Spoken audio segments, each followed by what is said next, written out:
they probably appreciate the first approach much better, of like the sort of the community aspect of let's talk through these things together. Let's sort of discuss it. We even saw a great clip when we saw Chris Finch mic'd up and he talked to the officials, and they had a good, healthy dialogue that they were able to show on the broadcast, where I was like, hey, tell me about sort of this play and sort of like, what are you going to call tonight? Because then I can go into halftime and tell my team and my players that, so we can all sort of work together under the rules, right?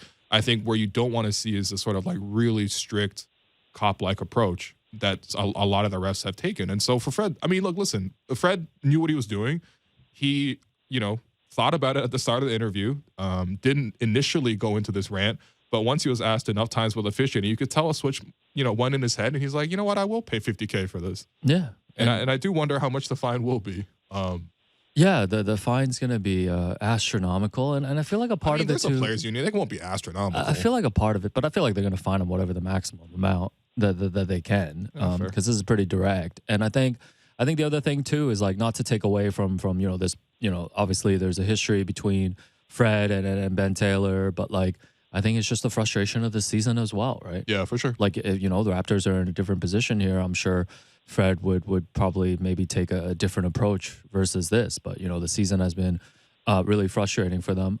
Speaking of up and down, what's up, Dave? Though, just to interrupt, I just would push back to say that you're seeing more and more referees taking that tact as they manage a game. I don't agree with that whatsoever, and I've seen Ben Taylor. Honestly, I had to Google him. I was familiar with him, but I can't say that I can recall watching him. You weren't familiar with Ben Taylor's game? No. Okay. I was unfamiliar with you, sir. But Scott Foster, I've seen him be collaborative umpteen times.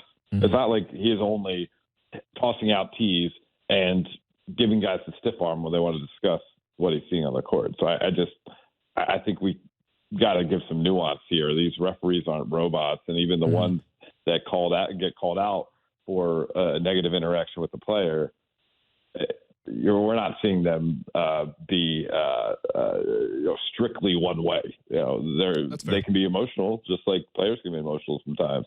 But I don't know of a referee where it's like they only rule by the iron fist.